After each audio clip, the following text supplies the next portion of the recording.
boa noite. Eu sou o Maidana ou o Marcelo, né? Talvez seja uma novidade para muitos, né? Às vezes eu me apresentava, Marcelo. Quem é o Marcelo? Eu sou um dos Marcelos, temos outro Marcelo, mas o Maidana foi o que mais colou. Sou um discípulo de Jesus que tenho lutado muito contra o orgulho, contra a autossuficiência, contra a procrastinação, mas graças a Deus eu tenho aprendido a cada dia com o Senhor a depender mais dEle e confiar mais nele. E hoje à noite eu tenho dois privilégios. O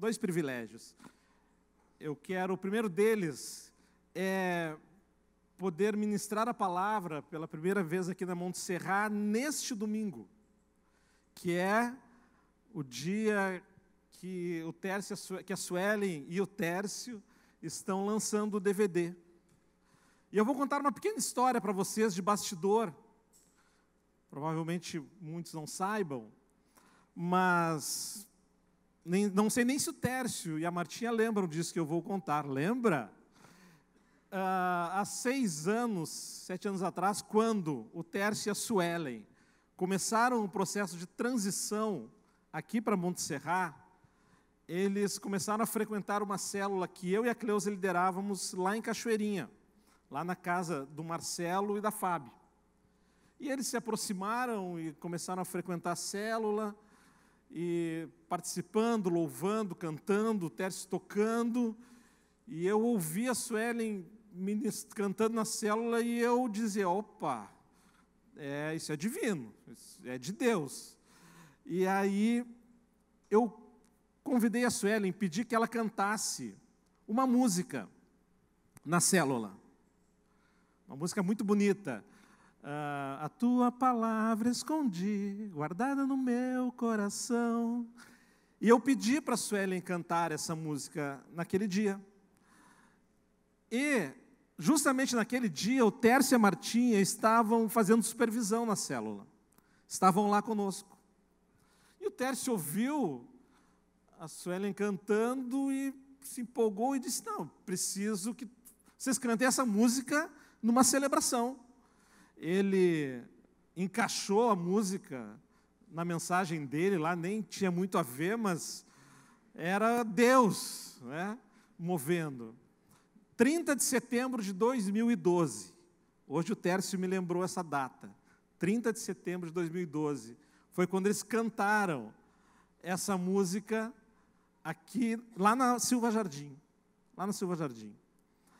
E quis Deus que os nossos caminhos fossem andando juntos, e hoje, justamente quando ela tem o privilégio de lançar o DVD, eu tenho o privilégio também de ministrar a palavra aqui. Então, certamente, não é uma história que tem a ver comigo, não é uma história que tem a ver com a Suelen, com o Tércio, mas é uma história de soberania, é uma história de propósito. Depois vocês vão entender um pouco mais sobre isso, mas certamente Deus quis e planejou para a vida deles isso. Eu brinco dizendo que eu sou o descobridor da Suelen Camila, mas ela sabe que é brincadeira, porque essa trajetória belíssima deles aqui no nosso meio e agora se expandindo aí pelo nosso país, quem sabe pelo mundo, é uma trajetória que já estava assim nos olhos de Deus. E obrigado, Suelen, obrigado, Tércio, por nos abençoarem com o talento de vocês e abençoar a vida da igreja. Bem, meu segundo privilégio é poder compartilhar com vocês a palavra nessa noite, compartilhar o terceiro tema da série Teu Reino, série na qual nós estamos olhando para dentro do Sermão do Monte e colocando o nosso foco naquilo que Jesus quer nos ensinar, naqueles princípios, num dos textos mais relevantes para compreendermos o estilo de vida que Jesus esperava que seus discípulos vivessem. E o grande desafio que essa série tem nos trazido, como vivermos como autênticos cidadãos do reino, num mundo tão corrompido pelo pecado.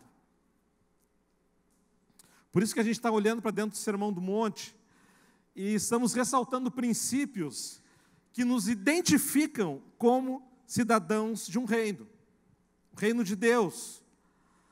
Só que fazermos parte desse reino, muitas vezes ou quase sempre, nos coloca em conflito com a cultura que a sociedade vive.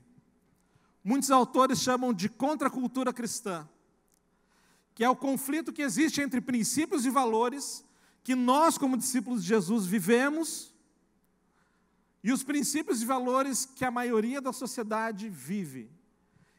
E muitas vezes esses princípios conflitam. Muitas vezes esses princípios se chocam.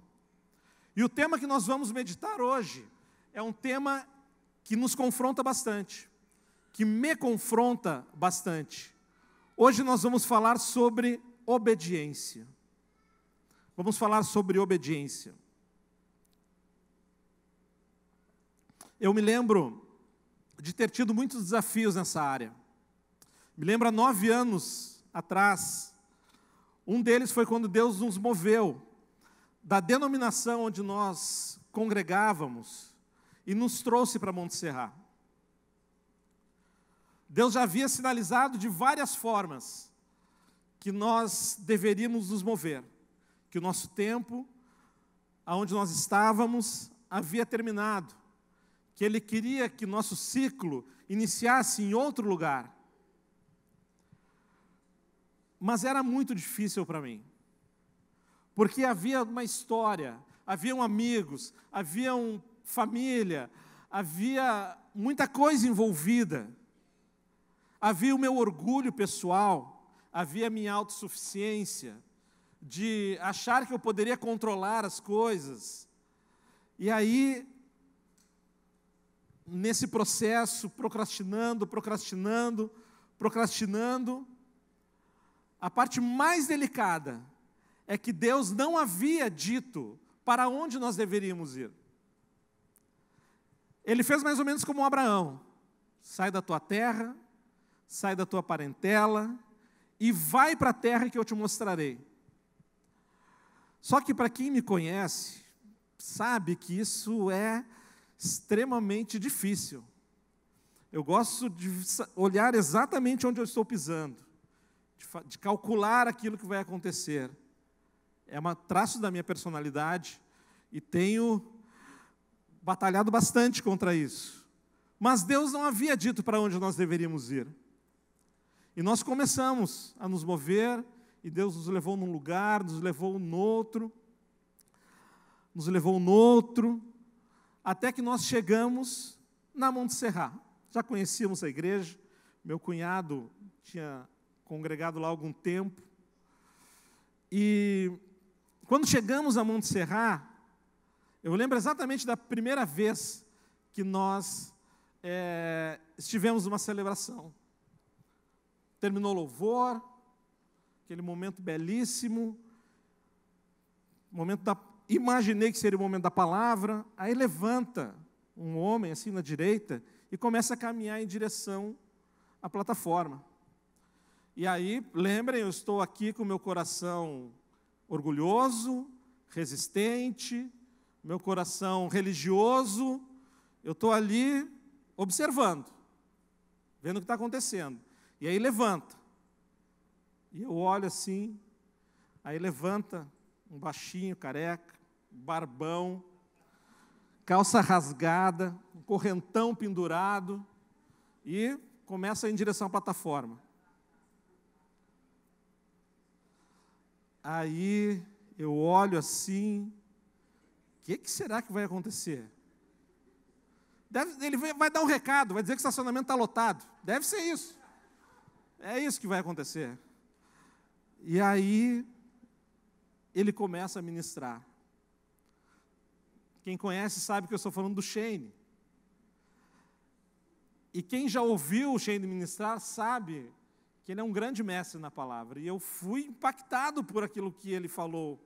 E eu disse, opa, Tem paradigma para quebrar aqui. E aí Deus começa a quebrar os meus paradigmas. Começa a quebrar minha religiosidade. Começa a quebrar aquele momento que eu achei que estava no controle. E que eu pensei que estava. Mas eu percebi que algo estava mudando. Não sei se só eu já passei por isso, mas é aquela circunstância que Deus orienta e você pensa que está obedecendo, mas na realidade você está fazendo aquilo que você quer. Você está pensando que está no controle. Você está começando a se debater, e naquele momento eu estava assim. Deus estava nos conduzindo e eu estava inquieto, porque aquilo não fechava muito bem com a minha cabeça, que estava focado em fazer a minha vontade. Coração obstinado, coração egoísta, coração que pensava só em si. Mas Deus foi quebrando todas as resistências, e nós decidimos ficar na Monte Serra. E decidimos ficar e temos sido imensamente abençoados pela vida dessa igreja. E eu quero falar sobre obediência hoje, porque naquele momento estava difícil de obedecer. Estava difícil de obedecer. E eu quero ler o que Jesus falou no Sermão do Monte acerca da obediência.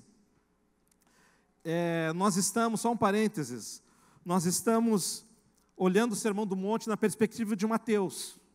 Estamos olhando capítulo 5, 6 e 7 de Mateus. Mas o Sermão do Monte, e alguns trechos, também nós encontramos em Lucas.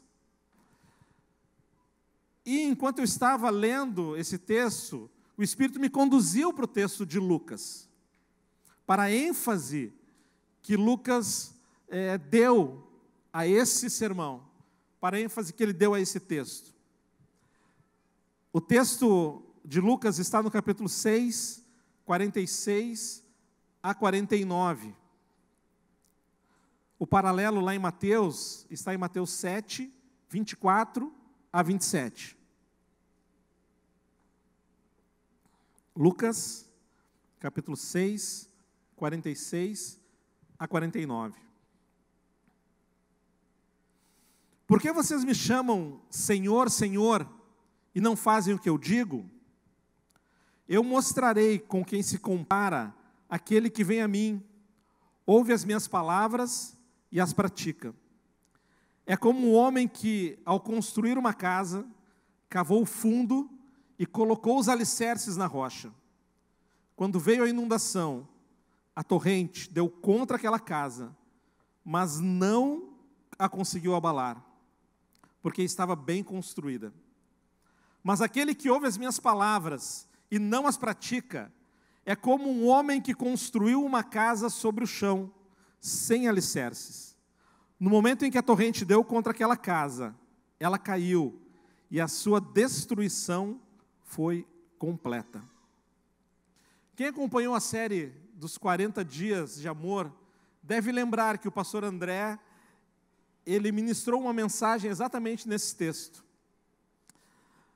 O texto nos fala sobre dois homens que construíram as suas casas. Um deles construiu a sua casa sobre a rocha, com alicerces sólidos, alicerces bem construídos, alicerces firmes. Já o outro construiu a sua casa sem alicerces, ou com alicerces frágeis, sobre a areia. E o texto nos diz que veio uma tempestade, que bateu sobre aquelas duas casas. E a casa que não tinha alicerce, ela ruiu, ela caiu, ela foi levada pelas águas. E a casa que tinha alicerces firmes na rocha, ela ficou ali, em pé, inabalável. Jesus, quando vai falando sobre esse texto, ele diz que o homem que construiu a sua casa sobre a rocha, ele identifica como um homem insensato. E aquele que construiu a sua casa sobre a areia, ele é insensato. Prudente é aquele que constrói sobre a rocha. Insensato, aquele que constrói sobre a areia. E aí Jesus aprofunda um pouco mais e diz assim: olha, aquele que ouve as minhas palavras e as pratica, este é o homem prudente, que constrói sobre a rocha. Aquele que ouve as minhas palavras e não as pratica, este é insensato. A casa dele vai cair. É claro que ao enfatizar como aquele homem que construiu sobre a areia fez a sua casa, Jesus não queria falar sobre o desconhecimento dele de princípios de engenharia, que toda casa tem que ter um alicerce, ou a grande tolice que ele cometeu em construir aquela casa de uma forma tão frágil. Mas Jesus queria chamar a atenção para a contradição existente entre aqueles que o chamavam de Senhor, mas não obedeciam o que ele lhes dizia. Recebiam Jesus como Salvador, mas não recebiam como Senhor. Eram apenas ouvintes, mas não praticantes. Por que vocês me chamam de Senhor, Senhor, e não fazem o que eu digo? Quando o pastor André ministrou esse texto, ele passou um vídeo, talvez alguns lembram do vídeo. E eu quero reproduzir novamente hoje esse vídeo, para ilustrar isso que eu estou dizendo.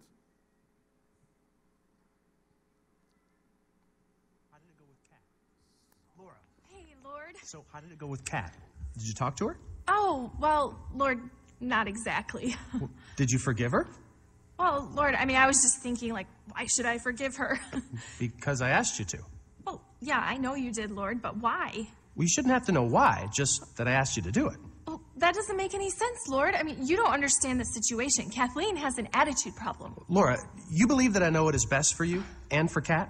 Well, yeah, Lord. Then you'll do this. But, Lord... This is no different than when I've asked you to do anything else. Yes, this is, Lord. This is way different. When I asked you to quit your job, you quit. Well, of course, Lord, but I didn't like my job, so I was happy to leave, you know? This is way different. Okay, Lord, you know what? I've got an idea. How about we give it a week and I'll pray about it? I'll give you my answer now. But, Lord... Look, Kat's coming by here very soon. She's coming okay? by here? Yes. Well, let's go. Now's your chance to talk to her. I want you to forgive Lord, her. you don't understand. Hey, Laura, hi. It's been like 2 weeks since we've had coffee. Yeah. Oh, it has. We should totally get together this week. Oh, wow, I can't do that. I am so busy. Oh. Yeah. Well, how about next week? Wow, actually, I don't think it's going to happen for a while.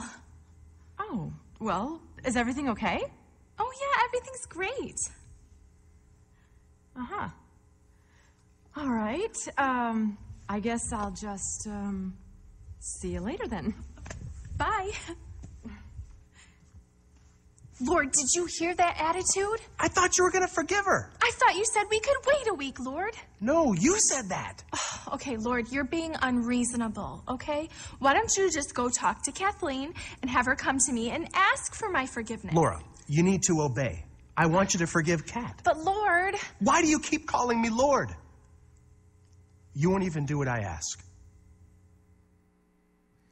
Por que você me chama Senhor, se não faz o que eu digo? Com base no texto que nós lemos, eu quero compartilhar com vocês 3 verdades sobre a obediência. Primeira verdade: obedecer é uma escolha que devemos fazer todos os dias. Muitas vezes nós somos seletivos quando se trata da nossa submissão ao Senhor. Eu já fui seletivo muitas vezes. Muitas vezes. Funciona mais ou menos assim. Quando eu encontrava na palavra alguma orientação que fechava com aquilo que eu queria, eu dizia: Senhor, eis-me aqui para fazer a tua vontade. eu te obedeço. E aí eu me rendia, por quê? Porque aquilo que estava lá no texto estava em consonância com aquilo que eu queria fazer. Aí eu obedecia. Entretanto, quando se tratava de uma orientação que não fechava com aquilo que eu realmente desejava fazer, já se instalava uma guerra. Sempre tentando justificar a decisão que eu queria. Eu mereço. Não era bem assim que está escrito. Acho que Deus se precipitou. A minha situação é um pouco diferente. Todas as formas para fugir daquilo que lá no fundo eu sabia que deveria ser feito. Apenas obedecer. Mas eu escolhia não obedecer. Uma das áreas que eu sempre fui seletivo por muito tempo foi na área de mordomia financeira. Eu queria sempre ter o controle. Eu queria sempre saber o que eu tinha que fazer.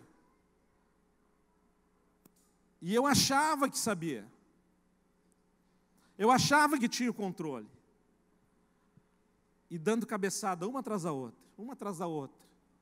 E Deus querendo agir, eu dizia, não, Deus, olha só, eu tenho formação nessa área, pode deixar que o meu conhecimento aqui é suficiente, tu cuida das coisas que são do reino, espiritual, essa pode deixar comigo. E eu era seletivo. Por muito tempo eu racionalizava a minha obediência em cumprir a questão do dízimo.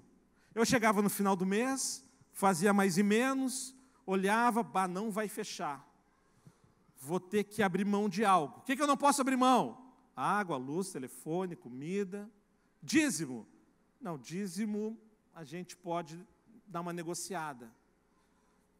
Por muito tempo, eu fui seletivo em obedecer na área de mordomia financeira.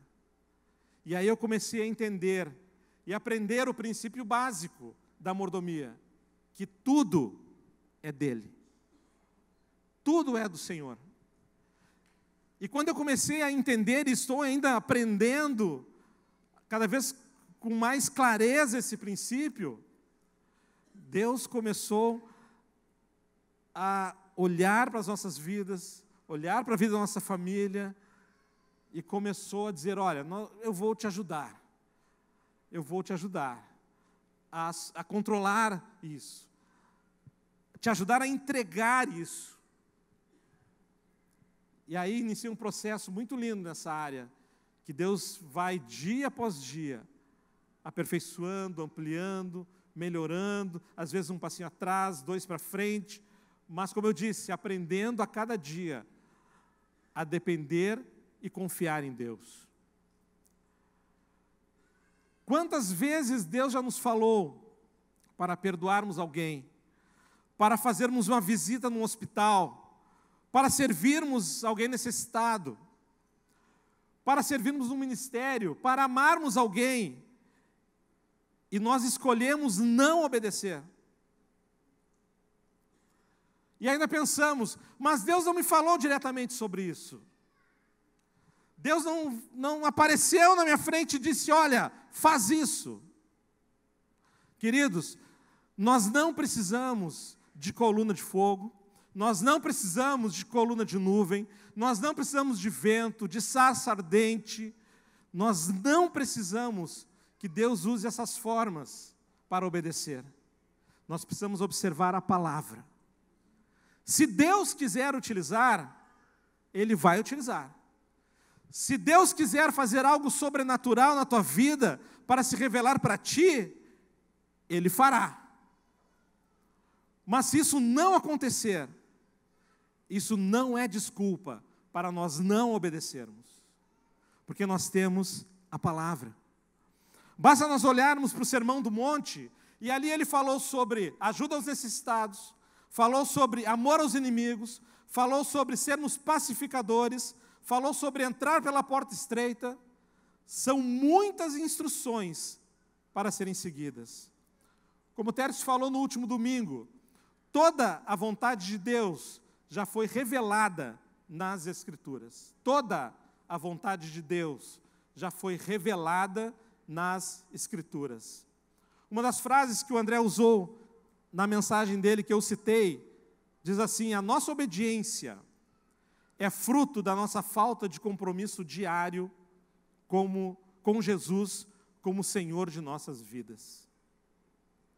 Declaramos Jesus como Salvador, cantamos, levantamos as mãos, mas quando Ele diz, deixa eu estabelecer o meu reino na tua vida, aí a gente dá um passinho atrás e diz, olha Deus, vamos fazer um negócio aqui, eu cuido dessa área e tu cuida de todo o resto, essa aqui, o meu trabalho, a minha profissão, deixa comigo, e o resto tu coordena, deixa que eu controlo essa área do meu casamento.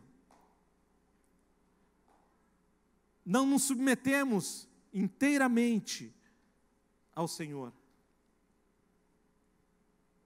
E Ele diz, por que vocês me chamam de Senhor, se não fazem o que eu digo? Então a primeira verdade é, a obediência é uma escolha que devemos fazer todos os dias. A segunda verdade que eu gostaria de salientar é, a obediência gera satisfação. Quando estamos comprometidos com Cristo, servimos a Ele com um coração cheio de gratidão. Não por obrigação, mas ofertamos a Ele o nosso servir, em agradecimento a tudo que temos recebido dEle. E a consequência dessa atitude é alegria, satisfação, felicidade, mesmo que a consequência imediata da obediência não seja aquela que desejávamos. Mesmo que aquilo nos traga alguma consequência negativa aos nossos olhos. Porque obedecer pode nos levar a consequências que nem sempre nós queremos enfrentar. Obedecer pode levar por caminhos que podem não ser muito fáceis. Mas obedecer nos leva para o centro da vontade do Senhor. E a vontade do Senhor, ela é boa, agradável e perfeita. E ali é o melhor lugar onde nós podemos estar, mesmo que isso seja difícil. Vejamos o que Tiago, lá Tiago capítulo 1, versículo 22 a 25, ele nos fala sobre obediência. Sejam praticantes da palavra, e não apenas ouvintes, enganando vocês mesmos. Aquele que ouve a palavra, mas não a põe em prática, é semelhante a um homem que olha a sua face num espelho e depois de olhar para si mesmo, sai e logo esquece a sua aparência. Mas o homem que observa atentamente a lei perfeita, que traz a liberdade e persevera na prática dessa lei, não esquecendo o que ouviu, mas praticando, será feliz naquilo que fizer. É promessa do Senhor para as nossas vidas. Aquele que obedece a palavra, que vive seus preceitos, que põe em prática suas orientações, será feliz em tudo que fizer. É por isso que a obediência gera satisfação. O próprio Jesus fez a afirmação semelhante lá em Lucas, capítulo 11, versículo 28. Ele respondeu, antes felizes são aqueles que ouvem a palavra de Deus e lhe obedecem. As pessoas procuram felicidade em muitas coisas hoje. Procuram felicidade no dinheiro, procuram felicidade no trabalho, procuram felicidade no sexo, procuram felicidade nas drogas, procuram felicidade na bebida, andam iludidas à procura da felicidade. A verdadeira felicidade está na obediência a Deus e a sua palavra. Isaías capítulo 1, versículo 19, diz assim, se vocês estiverem dispostos a obedecer, comerão os melhores frutos dessa terra. Quando nós olhamos para a Bíblia, nós vemos muitos exemplos de homens e mulheres que obedeceram. E 2 deles me chamam muito a atenção. O primeiro deles é Noé. Deus deu uma ordem absurda para Noé. Constrói uma arca, num lugar que não chove, que não tem rio, que não tem mar, constrói uma arca. Noé deve ter pensado, como assim? Mas obedeceu. Deus deu todos os detalhes de como deveria construir a arca, todas as medidas. E Gênesis 6:22 diz assim: Noé fez tudo exatamente como Deus havia ordenado. E qual foi o resultado da obediência de Noé? A salvação da sua família. Quando veio o dilúvio, Noé estava abrigado no projeto que Deus havia instituído para a vida dele e para a vida da sua família. Eles estavam na arca, porque ele foi obediente. O segundo exemplo que me chama a atenção é Abraão. Outra ordem absurda de Deus. Quando ele diz: Abraão, eu quero que tu sacrifique teu filho Isaque, o teu único filho. Abraão obedeceu prontamente, mas eu imagino a guerra interior que aconteceu em Abraão. Porque Isaque era onde Deus ia confirmar a promessa sobre a vida de Abraão. Era Isaque que ia perpetuar a geração de Abraão. Deus havia prometido isso. E agora, como assim? Tu me pede para eu sacrificar Isaque? Mas Abraão obedeceu. E não deve ter sido nada fácil ele obedecer. Mas é interessante nós olharmos para esse contexto e vermos ali que nós temos também o exemplo de Isaque. Porque quando você lê esse texto, você vê que Isaque, ele se submete inteiramente a Abraão. Você vê que Isaque, sendo mais novo, poderia correr de Abraão, poderia empurrar Abraão, mas quando Abraão pega Isaque e coloca ele sobre o altar e o amarra, Isaque se submete ao pai, porque confiava nele. E aí Deus, na sua providência, quando Abraão levanta a faca para sacrificar Isaque, Deus diz: não faça isso sobre o menino. Agora eu sei que tu me obedece. Agora eu sei que o teu coração é meu. Está ali o cordeiro, preso, pode trazer ele para o sacrifício.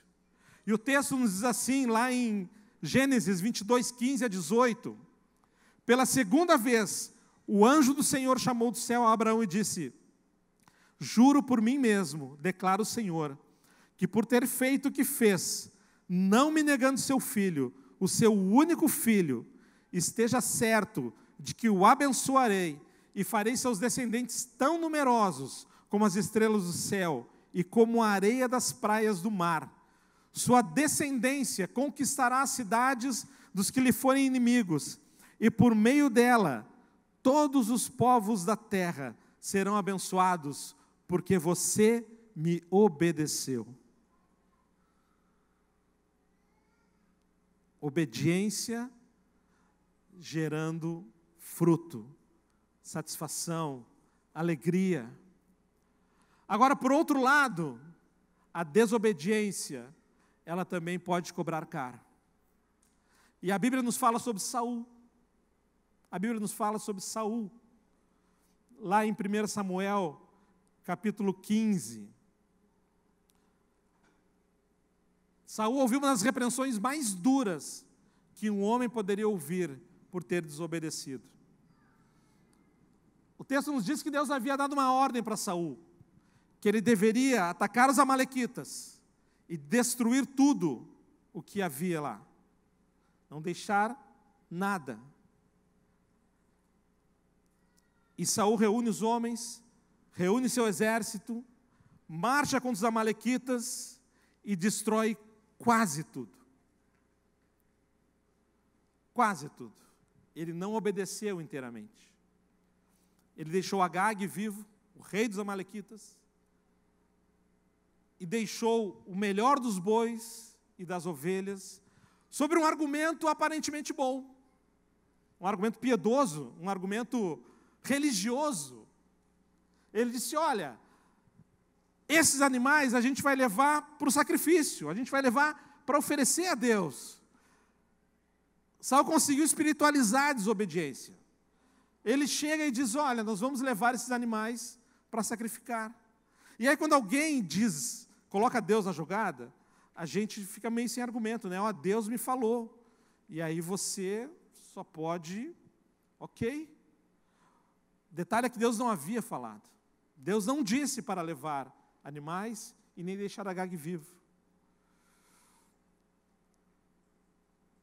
Queridos, Deus, Ele não faz aliança com a desobediência.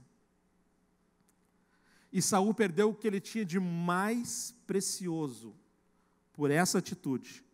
O texto de 1 Samuel 15, 22 e 23 diz assim: Samuel, porém, respondeu: acaso tem o Senhor tanto prazer em holocaustos e em sacrifícios, quanto em que se obedeça a sua palavra? A obediência é melhor do que o sacrifício, e a submissão é melhor do que a gordura de carneiros. Pois a rebeldia é como o pecado de feitiçaria, e a arrogância como o mal da idolatria. Assim como você rejeitou a palavra do Senhor, Ele o rejeitou como rei. A desobediência de Saul levou a perder o reinado. Não espere obter a aprovação de Deus andando em desobediência. Deus não tem aliança com a desobediência. Ele não tem compromisso com isso. Então, relembrando as duas verdades que já mencionei. A obediência é uma escolha que devemos fazer todos os dias. A obediência gera satisfação. E a terceira verdade que eu quero ressaltar: a obediência pressupõe renúncia.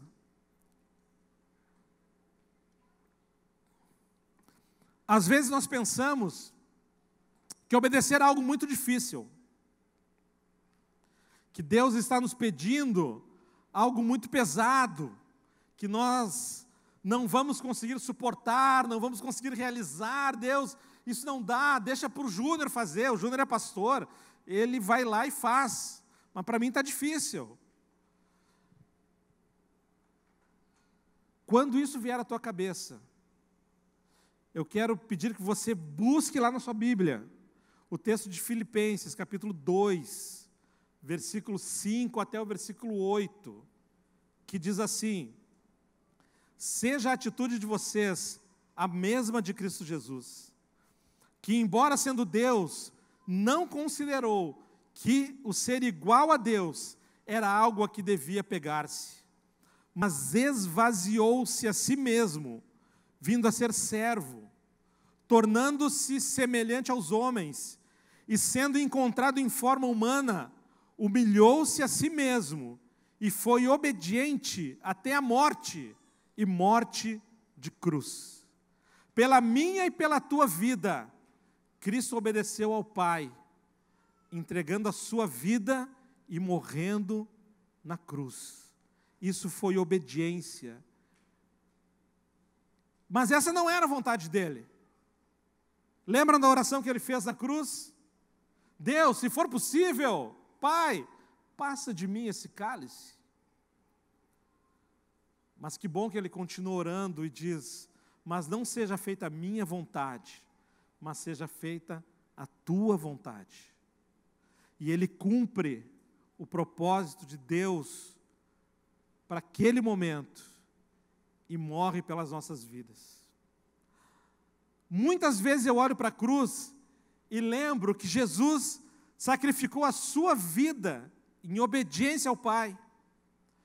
E olho para a minha atitude, para os meus argumentos, para a minha razão, quando eu não quero obedecer, e às vezes são coisas tão pequenas, e eu me debato. Irmãos, eu sinto vergonha quando penso que o meu Salvador morreu na cruz, pela minha vida, em obediência a Deus, e quando Ele me pede para fazer uma ligação, eu digo, pá, hoje não, outro dia, manda outro ligar. Vergonha, por tantas vezes não obedecer. Na cruz, Cristo se esvaziou e renunciou a qualquer outro projeto que não fosse cumprir a vontade do Pai. Humilhou-se, serviu a toda a humanidade e morreu pela minha e pela tua vida. Grave isso, se você quiser levar uma frase de tudo que eu disse essa noite, grave essa: obediência pressupõe renúncia, porque foi esse o exemplo que Cristo nos deixou. Não é a minha vontade, é a dele. E Deus é tão misericordioso, tão cheio de graça, que na maioria das vezes, e muitas delas, a vontade dele se encontra com a minha. E aí é bênção. Agora, outras vezes, não. E aí é a hora da renúncia. Aí é a hora de dizer, Pai, seja feita a tua vontade e não a minha. Se nós quisermos obedecer ao Pai em tudo, precisamos nos humilhar, abrir mão, deixar que o senhorio dele seja completo em nossas vidas. Precisamos deixar de ser seletivos, obedecendo naquilo que a gente acha que é mais importante, naquilo que a gente acha que vai ficar mais confortável, deixando de obedecer naquilo que exige um sacrifício maior. Queridos, não existe sacrifício maior que morrer numa cruz. E isso Jesus já fez. Tudo mais que Ele nos pede é um coração aberto, íntegro e pronto para ouvir e obedecer a sua palavra. Eu quero concluir mostrando para vocês a imagem de uma casa, construída em 1968, no meio do rio Drina, na Sérvia. Eu creio que alguns já viram a imagem dessa casa, ela já foi utilizada aqui em algum momento. Um grupo de amigos se reuniu e queria construir uma espécie de abrigo. E eles construíram essa casa no meio do rio.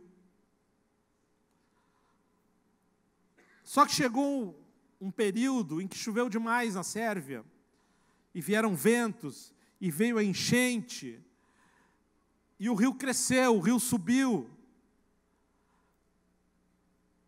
E aconteceu isso que o Tiago vai colocar para nós com essa casa.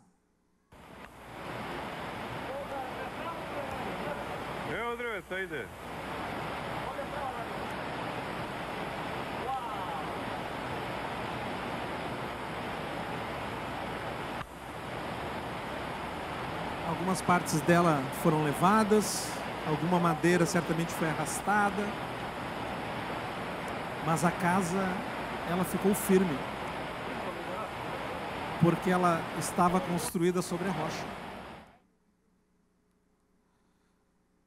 Essa é uma boa representação quando uma casa é construída sobre a obediência à palavra de Deus. Pode vir chuva, pode vir vento, pode vir tempestade, pode deixar uma marca aqui, uma ferida ali, mas os seus alicerces estão firmes na rocha e a casa não é levada. Há possibilidade de reconstrução, há possibilidade dela novamente sofrer reparos, porque a sua estrutura não foi abalada. Assim é a vida daquele que ouve e põe em prática aquilo que recebe, que confia no cuidado do Pai, que permite que Ele seja realmente Senhor da sua vida. aquele que obedece. Apesar das tempestades, das lutas, das marcas que elas deixam, a casa continua em pé, pois ela está firmada na rocha. A obediência à palavra é o que nos mantém alicerçados em Deus diante das adversidades. E esse é o desafio que esse texto nos coloca hoje. Nós vamos ser apenas ouvintes da palavra ou vamos ser praticantes? Vamos ser servos obedientes ou vamos ouvir a mesma frase dita por Jesus: por que vocês me chamam de Senhor, se não fazem o que eu digo? No início dessa série, o Tércio chamou a atenção para duas evidências de uma igreja cheia do Espírito: o amor e a obediência. Agora pensem na revolução que pode acontecer nessa cidade, quando uma igreja se levantar, cheia de amor e plenamente submissa ao senhorio de Cristo. Pense no impacto que isso pode causar. As pessoas vão olhar e vão: o que está acontecendo lá? Eu tenho que ir lá ver o que está acontecendo. Tem um povo aqui no meu trabalho que está agindo diferente, que está amando, que está fazendo umas coisas que a maioria está fazendo e ele não está a fim de fazer. Tem um povo que está uma gurizada que está na escola, que não está indo na onda, que está amando e está se submetendo. Tem uma gurizada que está lá na faculdade, que está causando um impacto forte lá. Por que isso? Porque discípulos de Jesus escolheram amar e obedecer. E o Espírito os pegou e começou a fazer uma revolução na vida da nossa cidade. Corações submissos a Deus. Quantos gostariam de fazer parte de uma igreja assim, de uma igreja relevante, de uma igreja que marca o lugar onde está? O que Deus te falou sobre isso? O que você vai fazer a respeito disso? Como você responderá ao chamado de Deus à obediência? Eu quero te convidar para nós orarmos agora. E um dos sinais evidentes, quando nós estamos reconhecendo uma autoridade, é nós nos curvarmos diante dessa autoridade, em reconhecimento à sua soberania. E se você quiser e puder, eu quero te convidar para nós dobrarmos os nossos joelhos, em reconhecimento à soberania de Deus sobre nossas vidas, e orarmos. Você pode fazer a sua oração de entrega, seu pedido de perdão por tantas vezes Deus ter te falado e você não ter obedecido. Mas vamos render o nosso coração a Deus e pedir que Ele tenha graça e misericórdia sobre nossas vidas.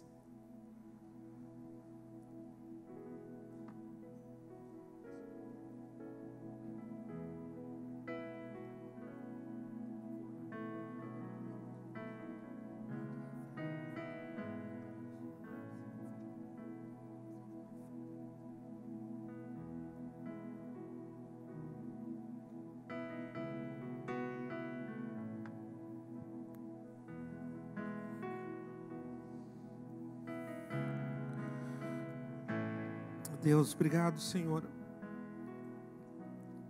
pela Tua graça sobre nossas vidas, Pai. Nós te pedimos perdão por tantas vezes termos negligenciado o Teu chamado, a obediência. Tantas vezes Tu ter dado palavras sobre nossas vidas e nós termos relutado, Senhor. Tantas vezes, Senhor, Tu ter falado aos nossos corações, nós não termos obedecido. Perdão, Senhor, porque nós continuamos caminhando no nosso ego, na nossa força, no nosso orgulho, Senhor. Continuamos caminhando, Senhor, fazendo a nossa vontade, não nos submetendo à Tua vontade, Pai. E nós queremos aqui, como igrejas, prostrados diante de Ti, Senhor, reconhecer a Tua soberania sobre as nossas vidas, Pai. Venha o Teu reino e seja feita a Tua vontade, Senhor. Que nós possamos nos submeter o nosso querer, as nossas áreas de fragilidade, submetermos às Tuas mãos, para que Tu faça conforme aquilo que Tu tens estabelecido para nós, Pai. Nos ajuda quando nós queremos fraquejar, quando nós queremos desobedecer, quando a nossa carne quer tomar, Senhor, a frente, que nós possamos submeter inteiramente a nossa vontade a Ti, e colocar os nossos corações nas Tuas mãos, para que o mundo seja impactado por discípulos Teus, que amam e obedecem. Que esses sinais sejam evidentes na vida dessa igreja, que esses sinais sejam evidentes nas nossas vidas como discípulos, que nós possamos Te obedecer em tudo, Senhor. Deus, nos ajuda ao longo dessa semana a trilharmos o caminho da obediência, a renunciarmos aos nossos quereres e fazermos a Tua vontade, Pai, porque isso certamente agradará o Teu coração, Senhor. Amém.